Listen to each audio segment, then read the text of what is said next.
S K super TMT, the long life TMT. ಅಮೆರಿಕಾದಿಂದ Iran ಮೇಲೆ ದಾಳಿಯ ಭೀತಿ. ಈಗಾಗಲೇ ಡೊನಾಲ್ಡ್ ಟ್ರಂಪ್ ಎಚ್ಚರಿಕೆಯನ್ನು ಕೊಟ್ಟಿದ್ದಾರೆ. ಜನರನ್ನೇ ಗುರಿಯಾಗಿಸಿಕೊಳ್ಳಲು ಇರಾನ್ ಮುಂದಾಗಿರುವಂತಹದ್ದು. ಪರಮಾಣು ಮತ್ತು ಇಂಧನ ತಾಣಗಳ ಸುತ್ತಲೂ ಕೂಡ ಒಟ್ಟುಗೂಡಿಸುವಂತೆ ಕರೆ. ಕ್ರೀಡಾಪಟುಗಳು, ಕಲಾವಿದರು ಮತ್ತು ವಿದ್ಯಾರ್ಥಿಗಳಿಗೆ ಈ ರೀತಿಯ ಕರೆ ಹೋಗಿದೆಯಂತೆ. ಉಜ್ವಲ ಭವಿಷ್ಯಕ್ಕಾಗಿ ಇರಾನ್ನ ಯುವಕರ ಮಾನವ ಸರಪಳಿ ಅಂತ ಹೇಳಿ ಹೆಸರನ್ನು ಕೊಡಲಾಗಿದೆ. ಅಮೆರಿಕದ ಅಧ್ಯಕ್ಷ ಡೊನಾಲ್ಡ್ ಟ್ರಂಪ್ ಅತ್ಯಂತ ಭೀಕರ ದಾಳಿಯ ಎಚ್ಚರಿಕೆಯನ್ನು ಕೊಟ್ಟಿದ್ದಾರೆ. ಈಗಾಗಲೇ ಫ್ರಂಟ್ ಲೈನ್ ಲೀಡರ್ಸ್ಗಳು, ವಿಜ್ಞಾನಿಗಳು, ಟಾಪ್ ಕಮಾಂಡರ್ಗಳು ಎಲ್ಲರನ್ನೂ ಕೂಡ ಮುಗಿಸುವಂತಹ ಕೆಲಸವನ್ನು ಅಮೆರಿಕ ಮಾಡಿದೆ. 24 ಗಂಟೆಯ ಒಳಗಾಗಿ ಇರಾನ್ ಸಂಧಾನಕ್ಕೆ ಬರಲಿಲ್ಲ ಅಂದರೆ ಮತ್ತಷ್ಟು ಘೋರ ದಾಳಿಯ ಎಚ್ಚರಿಕೆಯನ್ನು ಕೊಟ್ಟಿದೆ. ಹಾಗಾಗಿ ಏನಾಗುತ್ತೆ ಅನ್ನುವಂತಹ ಪ್ರಶ್ನೆ ಸಹಜವಾಗಿ ಮುನ್ನೆಲೆಗೆ ಬರ್ತಾ ಇದೆ. ಡೀಟೇಲ್ಸನ್ನು ಕೊಡೋದಕ್ಕೆ ಶಬೀರ್ ನೇರ ಸಂಪರ್ಕದಲ್ಲಿ ಜಾಯಿನ್ ಆಗಿದ್ದಾರೆ. ಶಬೀರ್, ಈಗ ಅಮೆರಿಕ ಅಧ್ಯಕ್ಷ ಡೊನಾಲ್ಡ್ ಟ್ರಂಪ್ ಅವರ ಈ ಎಚ್ಚರಿಕೆ ಯಾವ ರೀತಿಯ ದಾಳಿಗೆ ಕಾರಣವಾಗಬಹುದು ಅಂಥೇಳಿ? ಯಾಕೆಂದರೆ ತೈಲ ನಿಕ್ಷೇಪಗಳು, ತೈಲ ಘಟಕಗಳನ್ನು ಗುರಿಯಾಗಿಸ್ಕೊಂಡಿದ್ದಾಯಿತು, ವಿಜ್ಞಾನಿಗಳನ್ನು, ಟಾಪ್ ಲೀಡರ್ಸ್ಗಳನ್ನು, ಕಮಾಂಡರ್ಗಳನ್ನು ಮುಗಿಸಿದ್ದಾಯಿತು.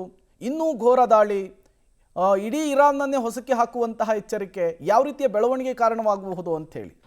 ನೋಡಿ, ಈ ಅಮೆರಿಕದ ಅಧ್ಯಕ್ಷ ಡೊನಾಲ್ಡ್ ಟ್ರಂಪ್ ಅವರ ಹೇಳಿಕೆಗಳು ಈಗ ಬಹಳ ಸ್ಪಷ್ಟವಾಗಿರುವಂಥದ್ದು. ಮತ್ತು ಅವರು ಒಂದೇ ಲೈನಲ್ಲಿ ಹೇಳಿರುವಂಥದ್ದು, ಇದು ಕಡೆಯ ಎಚ್ಚರಿಕೆ ಅನ್ನುವಂಥದ್ದು. ಸೊ ಕಡೆಯ ಎಚ್ಚರಿಕೆ ಕಡೆಯದಾಗೇ ಇರುತ್ತಾ ಅಥವಾ ಮತ್ತೆ ಮುಂದುವರಿಯುತ್ತಾ ಅನ್ನುವಂಥದ್ರ ಬಗ್ಗೆ ಪ್ರಶ್ನೆಗಳಿದ್ದಾವೆ. ಯಾಕೆ ಅಂದರೆ ಈ ಹಿಂದೆ ಹಲವು ಬಾರಿ ಕದನ ವಿರಾಮವನ್ನು ಘೋಷಣೆ ಮಾಡಿದ ಬಳಿಕವೂ ಕೂಡ ಅದನ್ನು ವಿಸ್ತರಿಸುವಂಥ ಕೆಲಸವನ್ನು ಕೂಡ ಟ್ರಂಪ್ ನಿರಂತರವಾಗಿ ಮಾಡ್ತಾ ಬಂದಿದ್ದಾರೆ.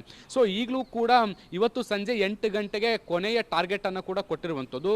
ಈ ಅವಧಿ ಮೀರೋಕ್ಕಿಂತ ಮುಂಚೆ ಮತ್ತೆ ವಿಸ್ತರಣೆ ಆಗುತ್ತಾ ಅನ್ನುವಂಥ ಪ್ರಶ್ನೆಗಳು ಕೂಡ ಇದಾವೆ. ಒಂದು ವೇಳೆ ವಿಸ್ತರಣೆ ಆಗದೇ ಇದ್ದರೆ ಇರಾನ್ನ ವಿರುದ್ಧ ದೊಡ್ಡ ದಾಳಿಗಳನ್ನು ಮಾಡಲಿಕ್ಕೆ ಈಗ ಅಮೆರಿಕ ತಯಾರಿಗಳನ್ನು ಮಾಡಿಕೊಂಡಿರುವಂಥದ್ದು. ಸೊ ಅಮೆರಿಕದ ದಾಳಿಗಳ ಭೀತಿ ಇರುವಂಥ ಹಿನ್ನೆಲೆಯಲ್ಲಿ ಇರಾನ್ ಕೂಡ ಈಗ ತನ್ನದೇ ಆದಂಥ ಸ್ಟ್ರಾಟಜಿಯನ್ನು ಮಾಡ್ತಾ ಇರುವಂಥದ್ದು. ಮುಖ್ಯವಾಗಿ ವಿದ್ಯುತ್ ಘಟಕಗಳು ಮತ್ತು ಪರಮಾಣು ಕೇಂದ್ರಗಳು, ದೇಶದ ಅತ್ಯಂತ ಪ್ರಮುಖ ಮೂಲ ಸೌಕರ್ಯಗಳು ಅಂತ ಏನು ಕರೆಸ್ಕೊಳ್ತವೆ, ಅವುಗಳನ್ನು ಮಾನವ ಸರಪಳಿಗಳ ಮೂಲಕ ಕವರ್ ಮಾಡಿಕೊಳ್ಳುವಂತಹ ಪ್ಲಾನ್ ಅನ್ನು ಮಾಡ್ಕೊಂಡಿರುವಂಥದ್ದು. ನೋಡಿ, ಯುದ್ಧದಲ್ಲಿ ಒಂದು ಸಾಮಾನ್ಯವಾದಂತಹ ನಿಯಮ ಇದೆ. ಸಾರ್ವಜನಿಕರಿಗೆ ಅಥವಾ ನಾಗರಿಕ ವಸತಿ ಪ್ರದೇಶಗಳ ಮೇಲೆ ದಾಳಿಗಳಾಗಬಾರ್ದು, ಸಾಮಾನ್ಯ ಜನರ ಜೀವಕ್ಕೆ ಹಾನಿಯಾಗಬಾರ್ದು ಅನ್ನುವಂಥ ಒಂದು ನಿಯಮ ಇದೆ. ಸೊ ಈ ನಿಯಮವನ್ನೇ ಬಳಸ್ಕೊಳ್ಳುವಂಥ ಪ್ರಯತ್ನ ಈಗ ಸದ್ಯಕ್ಕೆ ಮಾಡ್ತಾ ಇರುವಂಥದ್ದು. ತನ್ನ ಮೂಲ ಸೌಕರ್ಯಗಳನ್ನು ಬಳಸ್ಕೊಳ್ಳಿಕ್ಕೆ ಇರಾನ್ ಈ ಜನರನ್ನ ಗುರಾಣಿಯಾಗಿ ಬಳಸ್ಕೊಳ್ತಾ ಇದೆ. ಇರಾನ್ನ ನಾಯಕರು ಈಗ ದೇಶದ ಕಲಾವಿದರು, ಕ್ರೀಡಾಪಟುಗಳು, ಯುವ ಜನರಿಗೆ ಕರೆಯನ್ನು ಕೊಡ್ತಾ ಇದ್ದಾರೆ.